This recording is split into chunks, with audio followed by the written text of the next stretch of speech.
According to the lyrics of the Southern culture on the Skid song, we are all in search of truth, and some pointy boots, and maybe a few snack crackers. There's only one way to find out what your market really thinks, and that's to get out there and ask them point blank. Sounds simple, doesn't it? Put together a set of questions, gather your market together, work your way through the list in as scientific a manner as possible, rush home, analyze the responses you got, and then use all that intel to improve your product, boost your services, and send your business into the stratosphere. Simple. Except it's not. Of course it's not. The only way to find the truth is to ask.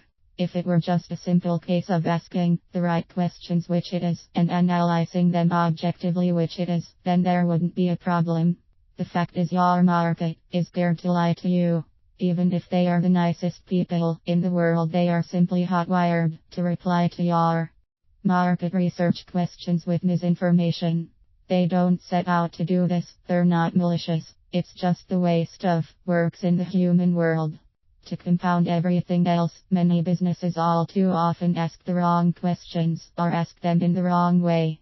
Some are so geared to selling their product that they fail to understand they are using a Q&A session to promote themselves rather than find out valuable intel that could help them provide a better service. Others just don't know how to dig deep enough and find the informational gold that will make a big difference. In short, questions are difficult.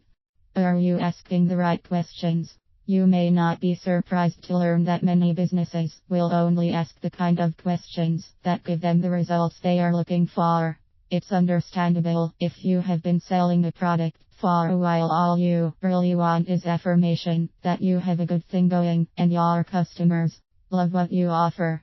Unfortunately, that kind of approach doesn't give your business anything except a lesson in treading water.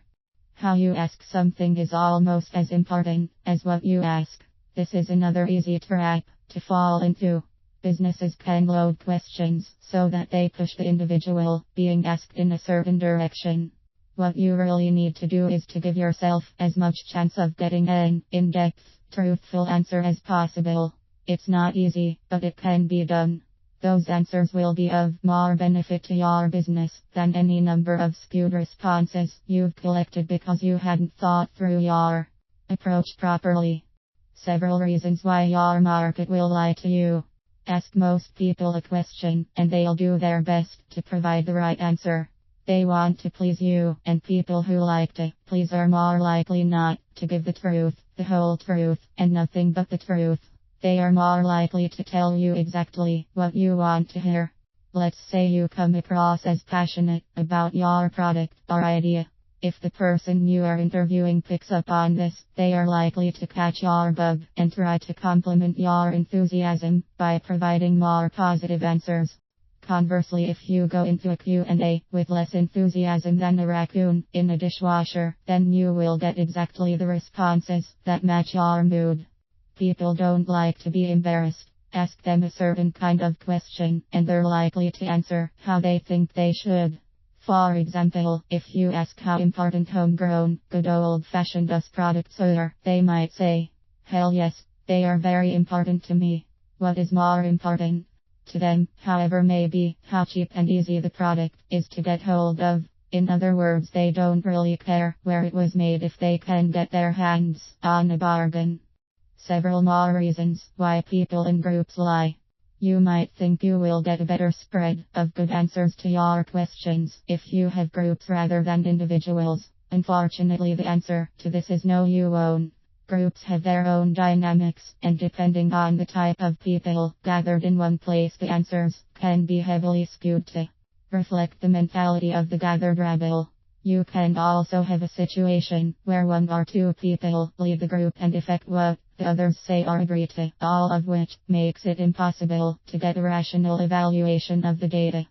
How to dig deep with the right questions. Questioning in market research needs to be non-judgmental and as open as possible. It's about allowing the person to speak as freely and not providing them with loaded questions that push them in a particular desired direction or leaving them feeling they have to respond in a certain way. Don't forget, we're after truth here, not an affirmation of the quality of your product or service. You should be asking questions such as, tell me more about that. I'm curious, in what way does that the problem impact on? Help me understand how this, the desired solution, would make a difference. What would happen if you could? What would happen if you couldn't? In a perfect world, what would you like to be able to do instead? In what way will that make a difference? Conversational questioning is a difficult skill to master, but the great news is the more you do it, the more proficient you should become.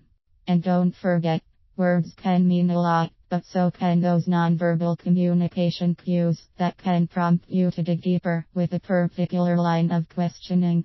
Get used to recognizing and understanding those cues, and you could add a good deal of power to your questioning and your final market.